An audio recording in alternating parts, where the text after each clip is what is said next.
with my favorite team being the New York Jets and with me covering the New York Jets with my new content full time, I figured it would be a good idea to go back and give my New York Jets 2024 rookie report card. So, obviously, a lot of turmoil during the season with the firing of Robert Saleh, with the firing of Joe Douglas, all that kind of stuff. Joe Douglas is someone that I feel like is very polarizing as a GM when it comes to drafting. I feel like you talk to some Jets fans, they say, oh, wow, well, he did draft Jermaine Johnson, Sauce Gardner, Garrett Wilson, Breece Hall in 4 consecutive picks.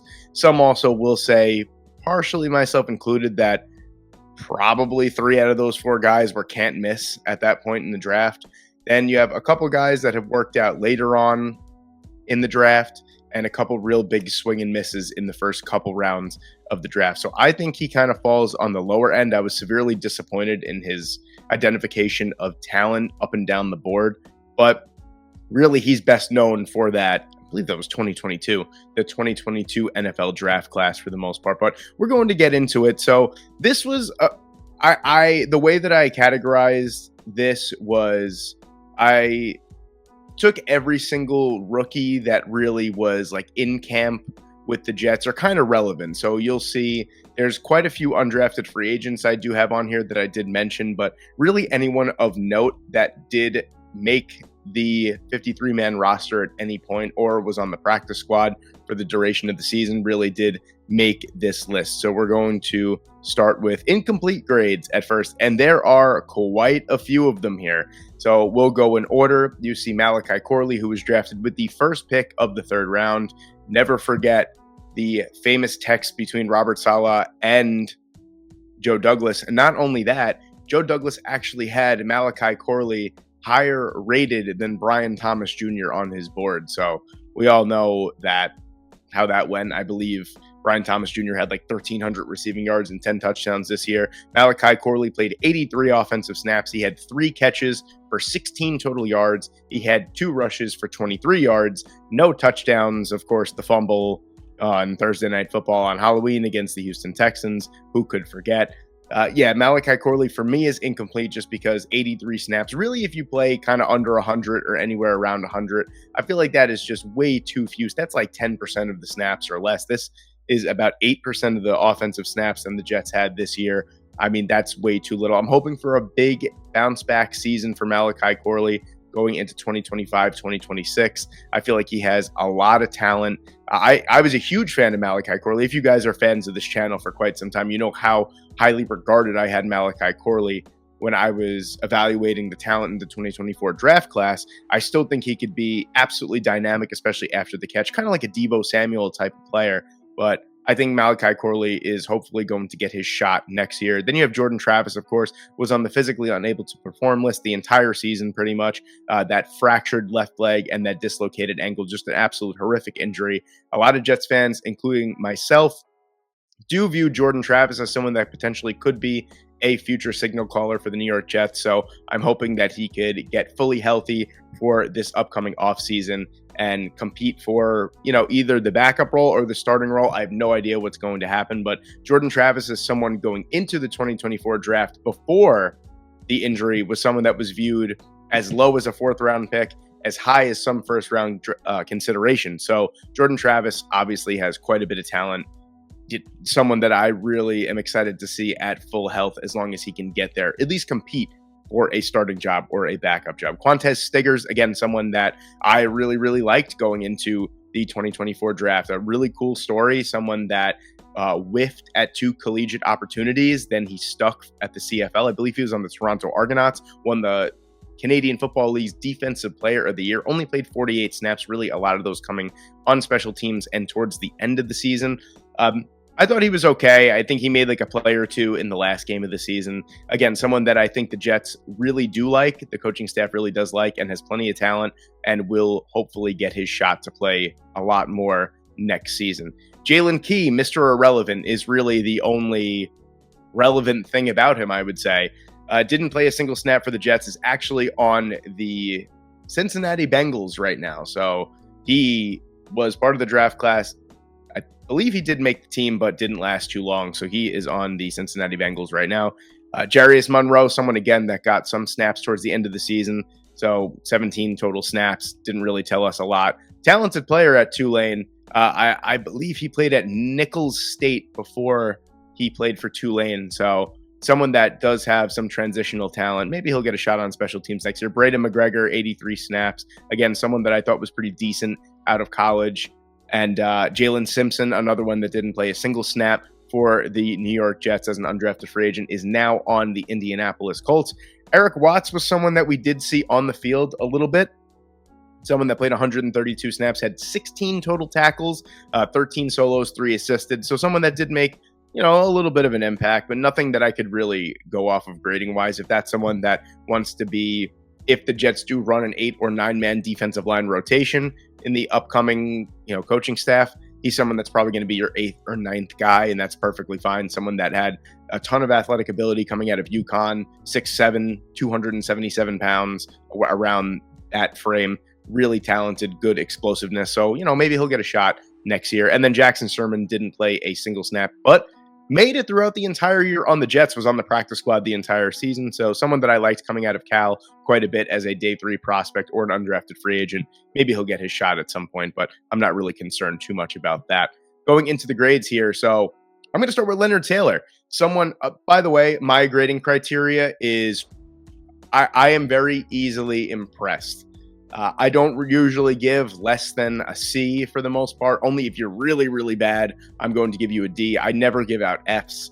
If you guys have seen my draft grades, I have certain criteria that I go off of. So if you're curious about that, you can go back a few videos and see how I graded the 2024 NFL draft for all 32 teams. But Leonard Taylor is someone that really, really impressed me. By the way, someone that was considered for a long period of time in the 2024 draft process as a first-round talent, and he did display quite a bit of that first-round talent this year. Undrafted free agent out of Miami, 24 total tackles, 4 tackles for loss, 4 quarterback hits, 1.5 sacks, 1 pass deflection on 261 snaps. There were often times where you could definitely tell that Leonard Taylor was on the field and making a significant impact. I gave him an A just because, really, coming from being an undrafted free agent, it is so hard to not only make a team, but make an impact on a team as an undrafted free agent. And the talent was never a concern for Leonard Taylor III. It was just if he could put it all together at a consistent rate. Can he play that 3 tech that he's so accustomed to? When Mario Cristobal came in at Miami, he moved him over to that 0 tech, and he played in the middle of the defense, kind of like a nose tackle type, and it really did nothing for him. It didn't play to his strengths. He is a pass rusher first and foremost. Actually I don't have the grades. The grades are kind of skewed when you don't play that many snaps, but I believe he was actually a better run defender this year than he was a pass rusher. So that's something to really build on his game. And this is someone that I think could very easily kind of slot into a starting spot over the coming, months, years, hopefully. I know that the defensive line for the New York Jets is a gray area right now, something that they really do need to improve on. But I don't think Leonard Taylor III was an issue. I think he was a bright spot in a very dark positional group this past year. So I gave him an A. Moving on to the next one. We're going backwards if you guys couldn't tell. I have to make you wait until the end for Olu Fashanu, of course. But round 5, pick 173. This was a pick on draft day, admittedly, I was not a fan of, especially after drafting Braelon Allen the pick before. I kind of did not get it. I didn't love it. I loved Isaiah Davis, the prospect coming out of South Dakota State. 6'1", 220 pounds, kind of has that like bruising running style, a bit of speed as well, something that he really showcased in a couple of games for the New York Jets where he did get his chance to have multiple touches. But 30 carries for 174 rushing yards, a rushing TD, 9 catches on 12 targets, 75 receiving yards, and a touchdown. I gave him an A just purely because there were times, and I'm not exaggerating when I say this, there were times when Isaiah Davis looked like the best running back on the New York Jets, and that's a backfield that also had Braelon Allen and Breece Hall. So this is a piece that I think kind of Joe Douglas, when he was on the Jets and the Jets coaching staff, thought was going to be, someone that we could really call upon if we need him in a pinch. And he could be a good special teamer. He could be a kick returner or a punt returner because of his size and his speed combination. I think Isaiah Davis has easily carved himself a significant role in the offense going forward. I'll go as far as to say this running back tandem that the Jets drafted in 2024 makes me comfortable with potentially trading Breece Hall if it comes to that point, because Isaiah Davis looked like someone I believe that's like 5.7 yards a carry, 30 carries for 174 yards, more than able to weave in and out in between the tackles, and has more than enough speed to rush off tackle as well. So this is someone that I think has a very, very bright future for the New York Jets. And I gave him an A as well. There were times where Isaiah Davis was my favorite Jet on that offense, and that's really saying something for an offense that boasted Breece Hall, Garrett Wilson, Devontae Adams, Aaron Rodgers. Moving on to Braelon Allen, we spoke a little bit upon him just now in the 4th round pick, number 134. Huge fan of this pick when he was chosen. This was someone that was very polarizing as a Jets prospect. Not a Jets prospect, a draft prospect, excuse me. Someone that a lot of people thought, he's so young. He has an incredible physique. I believe he's like 6'1", 243 pounds. He's an absolute beast. He's the youngest player in the NFL. If he could just put it all together, he is someone that, I don't really think any running back was truly worth a first-round selection last year. Early day 2 selection. And he kind of fell to day 3. And I didn't really know that the Jets really had him on their radar, but I was thrilled when they made this pick. So the B- grade is purely because he had a tale of 2 halves of the season, to be honest with you. Started off great. There were times where it looked like the Jets truly had a running back by committee at the beginning of the season. Isaiah Davis was nowhere to be found for the first, X amount of weeks. He was either a healthy scratch or was playing on special teams for the most part. You had Breece Hall and Braelon Allen, and there were times, especially that Tennessee game, where Braelon Allen honestly looked like the better running back between the two. 92 carries for 334 yards. I believe that's like 3.9 yards a carry. Not too great. 2 rushing touchdowns, 19 catches on 26 targets, 148 receiving yards, and a touchdown. 4 drops. So that's an area of his game that he definitely needs to work on. But yeah, he started off really, really well as the Jets' backup running back, and then kind of fizzled out as the season got on. I don't know what really happened. He didn't have an injury. His usage just kind of went down. Maybe that was the emergence of Isaiah Davis, but I don't know what it may be. But towards the end of the season, he started getting more touches again, and we found a little bit of that early season Braelon Allen again. So he kind of had peaks and valleys this rookie season where he started off really, really well, kind of went on quite a valley there, and then started to rise up again towards the end of the season. But again, this is a running back duo, young, that I'm so comfortable with going forward if the Jets do have plans on trading Breece Hall. I'm not saying that they do, but you never know. So I gave him a B-. And then the last rookie, it's sad that we only have a grade on 4 rookies out of the class. That's 4 rookies out of the class is really sad in my opinion. We'll get to that in a minute. The last rookie that I want to talk about is, of course, Olu Fashanu. So 534 offensive snaps, 23 total pressures, 4 hits allowed, 1 sack, 7 penalties. A lot of those numbers were the first couple appearances that he had in the NFL. Once he got acclimated to the game, once he started getting, every down snaps, he started playing every single snap. I mean, the game against Seattle was probably his calling card of the season. I believe he had 43 total pass blocking snaps and had 0 pressures on. I mean, that is phenomenal for a rookie going up against a team that has a pretty decent pass rushing rotation in the Seattle Seahawks. That's really good for me. So yes, he obviously got better as the season went along. So if this grade was kind of slashed in half, it's really tough to grade offensive linemen. In my opinion, it is the toughest position in the NFL, in football, to transition from college to the pros. The guys are just bigger, stronger, faster, just more crafty, smarter. They understand the game better. It is a massive transition, and we've seen some offensive linemen go from really bad their first year. Think of Andrew Thomas, where Andrew Thomas was really bad his first year and some of his second year, and then really started to put it together and made himself into a top 3 or top 5 left tackle in football. Olu Fashanu was someone that kind of just picked it up halfway through the season and really just ran with it. So I don't really go off of PFF's grades, to be honest with you. What was encouraging out of the two, because watching Olu Fashanu at Penn State, didn't give up a sack in 2.5 years of starting experience there, was we knew that he was a polished pass protector. We knew that that was the strongest part of his game.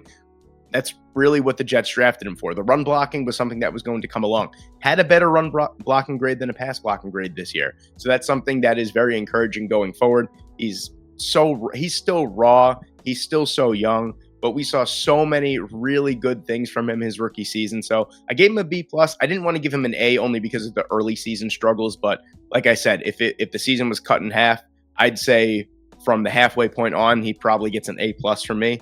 He really did make myself and other Jets fans believe that he is the franchise left tackle and was the right pick. Say what you will about Bo Nix, say what you will about Brock Bowers. We don't know what those guys would have been for the New York Jets. Hindsight is 2020, but those are just completely different situations. Brock Bowers was the best offensive player in a really terrible offense.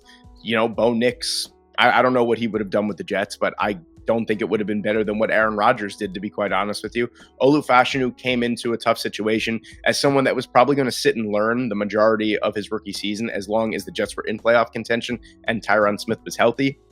That didn't happen, and he wound up playing 534 offensive snaps, where I believe the Jets had 1,066 offensive snaps for the entire season. So that's about 50%, and I think he really shined. So this is a building block going forward for the new general manager, for the new head coach, for the new direction of the New York Jets. Now, overall, I give the Jets class a C minus, and that might be generous, honestly. Like I said before, I'm only truly able to grade 4 rookies out of a class that had 7 draft picks and then signed 17 undrafted free agents. So out of 24 total players that they added, I was only able to come up with 4 grades. That's really bad. I know undrafted free agents don't really mean that much. Only a select few become diamonds in the rough. But 4 grades out of 24 players is pretty abysmal. This is a forgetful class, to be honest with you, as of right now. I do think there are certain bright spots. I mean, Olu Fashanu is the one that takes the cake, obviously, but trading up in the 3rd round to get Malachi Corley just to have him have 5 total touches the entire season. Isaiah Davis, Braelon Allen, those are 2 bright spots for sure. Those are, if they could develop, if they can get the touches and develop, they're going to be really good players. But really, the 2 calling cards for this draft is Leonard Taylor, who is an undrafted free agent, and Olu Fashanu. So a really disappointing class, in my opinion, but it's just 1 year. That's the beauty of it. We could come back next year, and I could say, wow, Malachi Corley had 70 catches for 850 yards and 7 touchdowns and really broke out as a gadget player for the New York Jets. Isaiah Davis and Braelon Allen could be, a very formidable running back duo that is a great 1-2 punch of young running backs. Leonard Taylor could blossom into a potential Damon Harrison type of player. Something along those lines. So you never know. Like I said, hindsight is 2020. I'm only going off of what we saw, but I do think this draft class was a little disappointing up until this point. But there you have it, ladies and gentlemen. There is my rookie report card for the New York Jets for the 2024 season. Let me know what you guys think in the comment section below. Thank you guys so much for watching today. I hope you enjoyed, and I hope I see you in the next one.